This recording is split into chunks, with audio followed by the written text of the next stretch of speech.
अखंड ज्योति अक्टूबर 2021। विशिष्ट सामयिक चिंतन। वर्तमान युग का विशिष्टतम चिंतन मानवतावाद।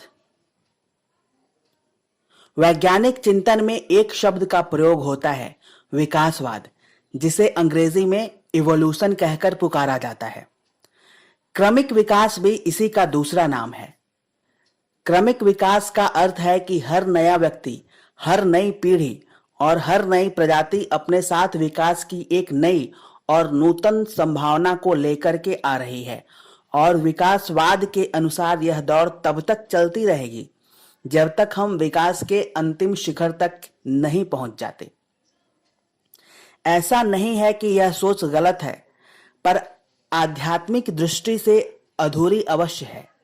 ऐसा इसलिए क्योंकि जिस अंतिम शिखर की ओर इशारा विज्ञान कर रहा है, वो उसे भी नहीं पता कि आखिर है क्या, क्योंकि उस पूर्णता के विषय में अपूर्ण व्यक्तियों द्वारा मात्र अनुमान ही लगाया जा सकता है, सुनिश्चितता संभव नहीं।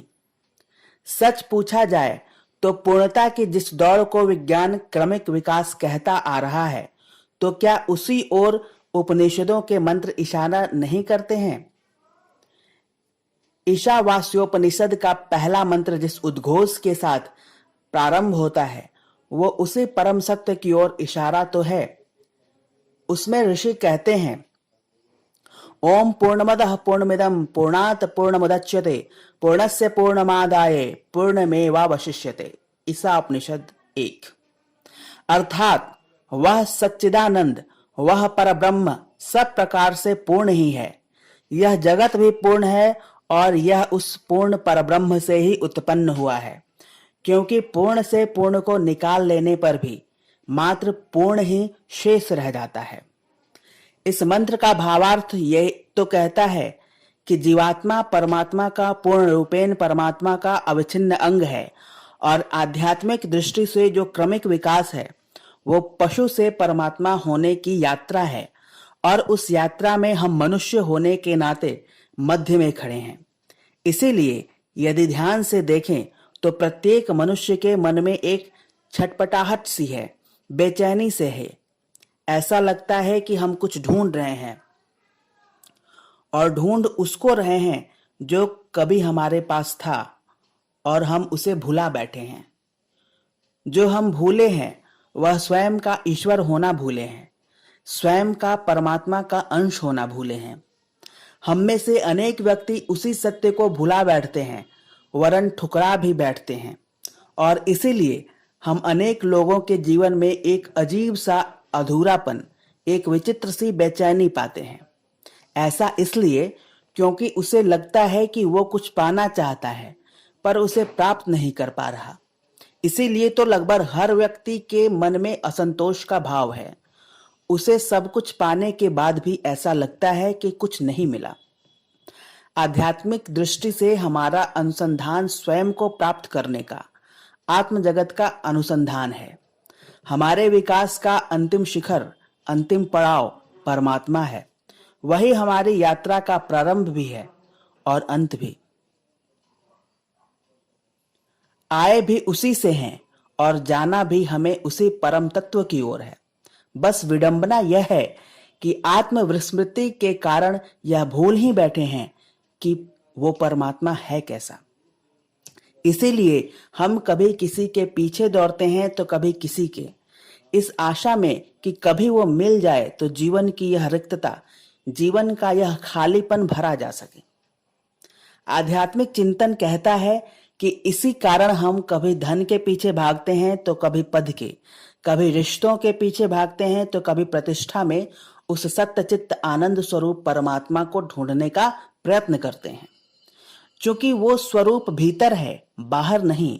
इसीलिए यदि ये पद, प्रतिष्ठा, धन और रिश्ते मिल भी जाएं तो भी असंतोष समाप्त नहीं होता, बल्कि थोड़ा बढ़ ही जाता है। एक कामना पूरी नहीं होती कि नई जन्म ले लेती है। असंतोष, रिक्तता, खालीपन, इसी बेचैनी की दौड़ में संपूर्ण जीवन चला जाता है। यह जीवन एक उद्देश्यपूर्ण आध्यात्मिक पराकाष्ठा को प्राप्त करने के लिए समर्पित रहे। यह ही आध्यात्मिक मानवतावाद के चिंतन का प्रमुख भाव है। मानव कल्याण हेतु मानवीय जीवन की गौरव गरिमा को प्राप्त करने के उद्देश्य एवं आध्यात्मिक दैवी संभावनाओं का उद्घाटन इसी मनुष्य जीवन में करने के उद्देश्य से ही परम पूज्य गुरुदेव ने इस सदी के सबसे उल्लेखनीय चिंतनों में से एक आध्यात्मिक मानवतावाद के चिंतन को जन्म दिया। परम पूज्य गुरुदेव के दर्शन की मानवतावादी दृष्टि मनुष्य के व्यावहारिक जीवन की सर्वोत्तम अवस्था की कल्पना और इसे प्राप्त करने के प्रयासों की ओर जन सामान्य को एवं अलौकिक ज्ञान के अभिप्सुओं को समान रूप से प्रेरित करती है। यह एक ऐसी विचारधारा है जिसने मानव जीवन में मानवीय गरिमा और मानवीय मूल्यों की स्थापना के लिए अनवरत प्रयत्न किया है। क्रमिक विकास की श्रृंखला में मानवीय विकास के लिए अंतिम शिखर को छूने का भाव इसमें समाहित है। वह चिंतन आध्यात्मिक मानवतावाद का ही प्रतिपादक है। भारतीय आर्ष साहित्य में चाहे वो वेद रहे हों या उपनिषद, इन सभी में आत्म कल्याण से लेकर विश्व कल्याण का भाव समाहित रहा है। इसीलिए मानवतावादी विचारधारा का प्रमुख आधार समत्व का भाव है। वैदिक दर्शन परमात्मा को परम पिता भी मानता रहा है और भारतीय चिंतन में सदा से ही सभी प्राणियों को एक रूपता के साथ देखने का भाव रहा है।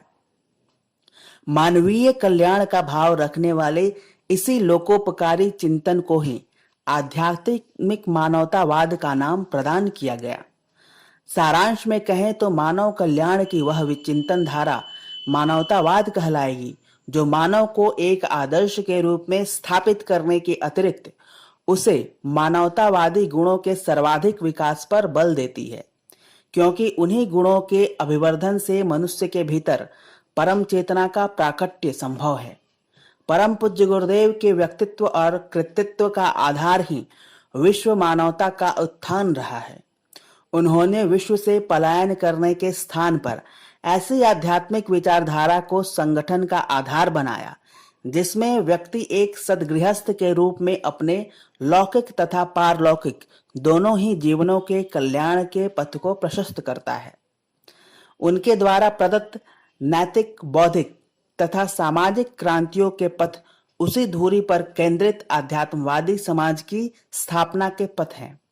वर्तमान समय में परम पूज्य गुरुदेव के इस चिंतन को एक अत्यंत ही सामयिक और विशिष्ट चिंतन के रूप में समझने की आवश्यकता है। समाप्त।